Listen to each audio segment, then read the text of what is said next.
Olá, tudo bem? Como vai você? Espero que você esteja muito bem, estudando bastante, aproveitando esse espaço, esse momento que você está dentro, aprofundando nossos conceitos, fazendo muita atividade, muito exercício lá do teu livro didático, porque eu tenho certeza absoluta que lá na frente isso vai dar um retorno para você, certo? Então o que é que nós temos aqui? Hoje nós vamos dar continuidade a algumas ideias, alguns pensamentos aí que são muito típicos da geografia. Então nós vamos falar um pouquinho a respeito de algumas realidades sociais brasileiras. O que são essas realidades sociais brasileiras? Então, como a gente sabe muito bem, quando nós nos referimos a Brasil e pensamos nessa realidade social, isso aqui quase que se transforma numa gigantesca coxa de retalhos, né? Porque primeiramente o que nós temos? É um país gigantesco. E além de ser um país de grande extensão territorial, nós acabamos percebendo também que é de uma diversidade social. Cada uma das regiões, ou às vezes até mesmo dentro da mesma região aí, existe essa preocupação, por assim dizer, em buscar muitas vezes compreender essas diferentes realidades sociais. E daí o que acaba acontecendo? Acaba acontecendo aí que a geografia ela tem que tratar de criar alguns instrumentos que cabe a ela, sem sombra de dúvidas, fazer o quê? Mostrar essa realidade.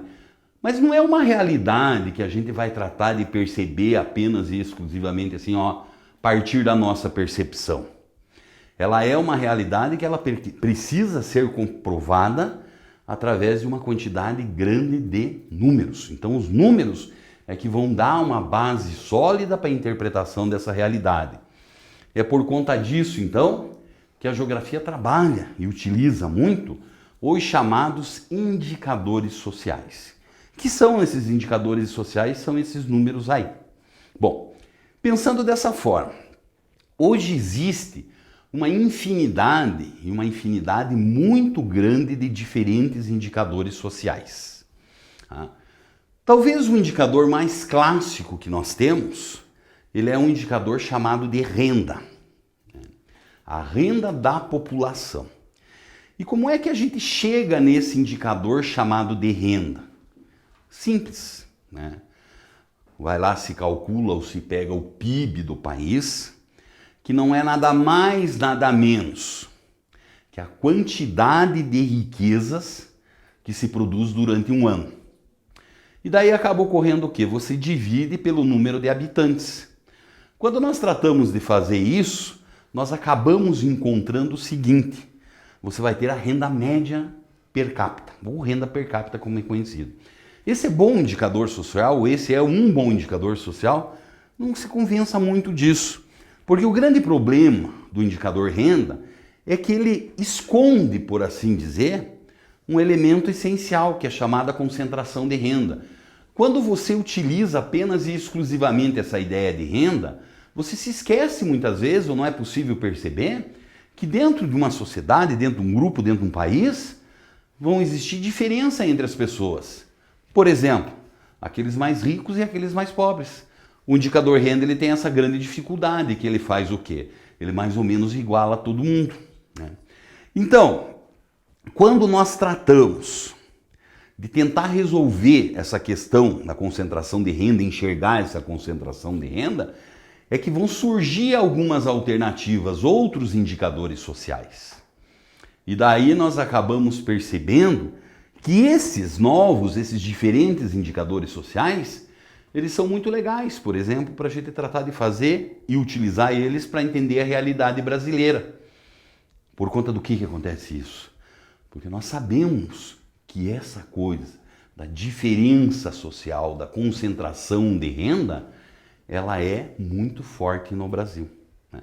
Então, um dos indicadores que mais aparece, ou é mais utilizado, é chamado de IDH, Índice de Desenvolvimento Humano. O Índice de Desenvolvimento Humano ele acaba sendo levantado a partir do quê? A partir justamente de 3 elementos. Né? Primeiro, a renda. Renda, como a gente já sabe que ela funciona, igualzinho o que eu já expliquei. Mas ainda vai se levar em consideração aí essa questão relacionada também com a saúde e também com a educação. Então daí você consegue perceber, não é mesmo? Se um país tem uma renda muito elevada, mas a educação e a saúde não são legais, o que caracteriza um processo de forte concentração de renda, o que é que acontece aí? Acontece que o IDH vai lá embaixo. Vamos pensar nisso um pouco? Então olha aqui, ó. Realidade brasileira. Primeiro dos indicadores sociais, como nós sabemos aí, ele é esse indicador que vai tentar mostrar essa diferença. E essa imagem aqui, ela é uma imagem que mostra muito essa realidade brasileira, né? A diferença convive no nosso país a riqueza e a pobreza, e não é uma região rica e outra pobre. A imagem está aí, não é mesmo? Provavelmente uma favela aí, dentro de uma grande cidade. No fundo você percebe grandes edificações e aqui a favela. Né? Existiu alguém que já disse que o Brasil é uma Belíndia. O que significa essa expressão? Você tem uma Bélgica, como a gente sabe que é um país rico, uma parcela pequena da população. E uma gigantesca parte dessa população vai simbolizar uma Índia aí. Tá? E isso nós acabamos percebendo o quê? Não é só no mesmo espaço. É possível nós percebermos isso também quando nós tratamos de analisar as diferentes regiões brasileiras. Então, nessas diferentes regiões brasileiras aí nós temos o quê? Claramente aí, ó, um índice qualquer que foi escolhido, um indicador social, criança com menos de 2 anos de idade que receberam a primeira consulta médica no período de 7 dias após a alta na maternidade, grandes regiões. Então, é essencial, né? A criança em 7 dias, depois do nascimento, receber. O que é que nós percebemos? No Brasil isso acontece com aproximadamente 28,7, ou acontecia em 2013, mas hoje não mudou muito. Região Norte, isso cai para 21, Nordeste para 17, no Sul 44, no Sudeste 33 e no Centro-Oeste 31. Então nós percebemos essa diferença. Mas que pode quase a metade das crianças na região Sul receber essa consulta. E quando nós tratamos de analisar o Nordeste, isso não chega, ou isso passa um pouquinho de 17%. Então se percebe que existe essa diferença aí, né? Mas essa diferença, ela é uma diferença então, que vai medir um dos indicadores do IDH, ou vai mostrar um dos indicadores, que é o chamado indicador saúde, né? Então você perceba, esses indicadores aí, eles vão tratar de fazer o quê? Você pega lá a consulta médica, por exemplo, a mortalidade infantil, a expectativa de vida de uma população. Esses são todos elementos que, uma forma ou de outra, elas vão tratar de fazer o quê? Vão tratar de indicar realmente a qualidade de vida de uma determinada população. Então, sempre lembrando você que, como nós nos referimos à saúde da população, ela é apenas um dos elementos que nós temos para a criação do chamado IDH no Brasil. Outro dos elementos que nós encontramos aqui é o elemento educação, né? Também não preciso nem adiantar isso para você. Quanto mais rica, mais desenvolvida for uma determinada sociedade, esses indicadores de educação, eles são mais positivos, certo? Então existe uma quantidade muito grande desses indicadores. Nós temos assim, por exemplo, a taxa de analfabetismo da população. É um indicador. Além disso, a taxa de escolaridade. Em que consiste essa taxa de escolaridade? Ela consiste justamente no número anos, em média, que a população ela permaneceu lá no banco da escola. Certo? E aqui nós acabamos encontrando, nós temos um outro exemplo de um indicador que eu acabei de chamar a atenção, chamada taxa de analfabetismo, não geral da população, mas nesse caso fiz uma seleção aqui para você, da população com 15 anos ou mais, né? Então, mais uma vez, a gente acaba percebendo aí que existe essa diferença e essa diferença grande. Região Norte, 8,5%, certo? Lá no Nordeste, você tem um salto muito grande para 14,8%. Daí, quando nós chegamos mais no Centro-Sul do Brasil, começa a ocorrer uma queda muito significativa desses percentuais. 5,7% no Centro-Oeste, 3,8% no Sudeste e 3,6% na região Sul do Brasil aí. Então acabam sendo também mais algumas dicas, né? Que existem diferenças, mas o Brasil ainda tem uma taxa de analfabetismo na média do Brasil de 7,2% com crianças de mais de 15 anos aí, que isso é muito significativo. E ainda que não é bem o nosso enfoque, mas é mais uma curiosidade, você pode fazer isso também a partir da estrutura sexual da população. Onde nós encontramos o quê? Que o número é de 7,4% entre os homens e 7% entre as mulheres, né?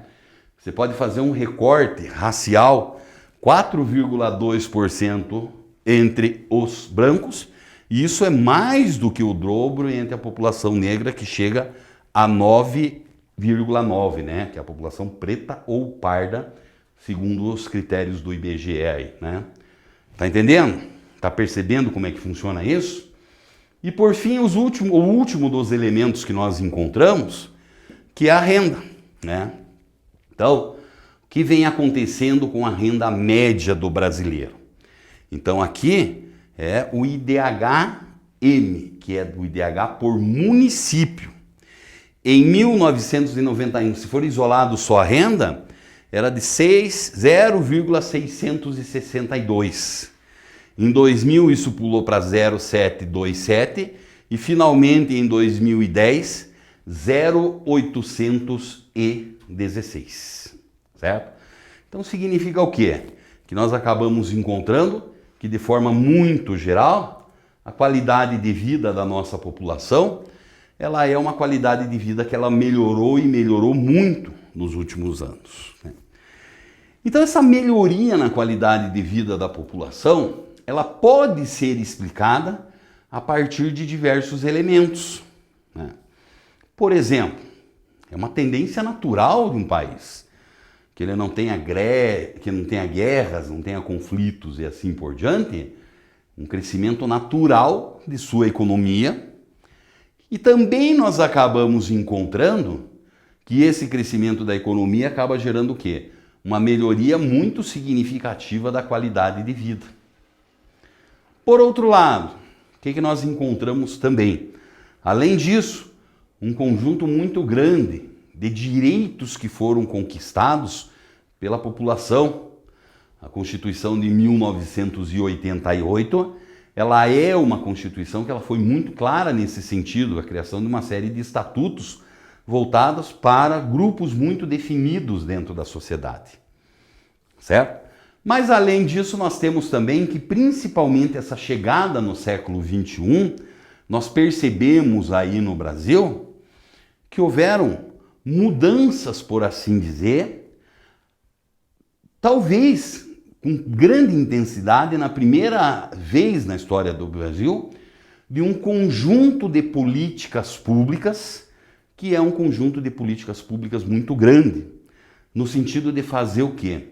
Programas sociais. E esses programas sociais aí atingirem principalmente aquela população que é a população mais carente. Vem comigo no gráfico aqui para você dar uma olhada em que foi um desses programas, né? Então, nesse gráfico nós temos o número de famílias beneficiadas do Bolsa Família, Brasil entre 2004 e 2012, né? Então, o que nós acabamos percebendo? Num primeiro momento, nós vamos ter um crescimento, né?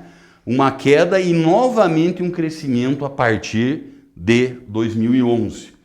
Então, o que significa essa variação nesses elementos que nós temos aí? Isso significa que nós temos também que a participação do Estado, por mais que nós tenhamos momentos de crescimento econômico, ele sempre foi uma participação que tratou de mudar, de alterar uma quantidade muito grande de indicadores e também de índices sociais. Tudo bem? Tudo legal? Então tá bom. Um grande abraço para você.